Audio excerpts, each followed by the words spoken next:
Okay, this is my 4x8 workbench. It's made out of 2x4s and 2x6s. And I took me 2 casters right there and right there. And I made me a little latch here in the center. I've seen somebody else do this on YouTube and I thought it was a really simple idea. There's a hinge over there and a hinge over there. And I just set it on these little blocks right here, the legs, and then made my adjustments. Now all I have to do is kick this.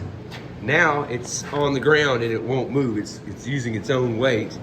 I did the same thing on both ends. This one's the same way. Now it's on the ground, it won't move. And then I just purchased this last night.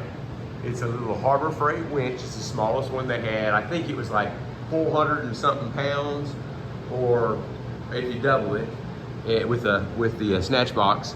And it's got a remote control, and you can bring it up like this.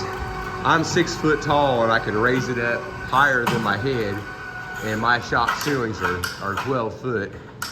So it'll go all the way up to here, which is plenty above my head. Later on, I'm gonna buy the tracks like a lot of those guys on YouTube have bought and put up there so I can move it around. But for right now, I've just got it in one spot. But as you can see, it's up here. The bottom of the legs are over 6 foot off the ground. It's out of my way. And if I need it, all I have to do is push the button and here she comes. And it's got the casters there so I can roll it wherever I want. And once I get it on the ground, I just put me 4 lag bolts right here, and I got some old ratchet straps, hooks, and this is mule tape. I think it's rated at around 1,500 pounds. And I just measured it all out, and I put that there, and then the washer can keep it from popping off. And I bring it up here, and I just zip tied it right here just to keep it from sliding. The zip ties aren't doing anything for safety or anything like that. It's just gonna keep anything from sliding. And then this hook and these 4 other 4 hooks will all come off the table. And then when I get ready to put it back up, just 4 hooks, hook it in the center, and up I go. So it all worked out really good.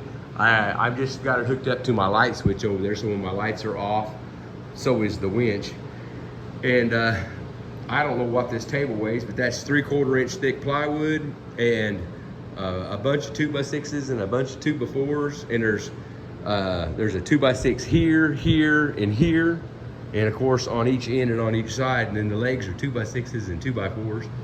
So it's pretty stout, and I'm gonna be doing work with all this wood. If you guys are watching my channel, you've seen all this wood that I'm drying right now. And I need a nice big flat spot to do my leveling and to put this thing together and to put all my dowels in and everything. And I thought, well, I'll just go ahead and make it and fix it to where I can keep it and get it up out of the way. And I think this is gonna work really good. Now that it's on the ground, all I have to do is just push down on this, pull this back, come around here. This one over here is a little bit higher, which is okay, it ain't gonna hurt anything. Push this down, pull this back, and now I can roll it wherever I want. Real easy. All right, well, you guys take care, and thank you so much for checking in with me. I really do appreciate it. I hope this may help somebody. Like I said, I've got a piece of pipe going across the rafters up in the attic. I just ran me a couple of pieces of chain around it and got me 2 pieces of angle iron and bolted them together and ran it across the top. And it'll lift way more than 400 pounds the way I've got it set up. I mean, the rafters would be fine for way more than 400 pounds. The guy that used to own this house, he used to lift motors off of that spot. And that's, I don't know what a motor weighs, but I'm sure it's more than 400 pounds when it's all assembled. So I should be fine. All right, guys, well, I'll just get off here, and thank you guys again. I appreciate it.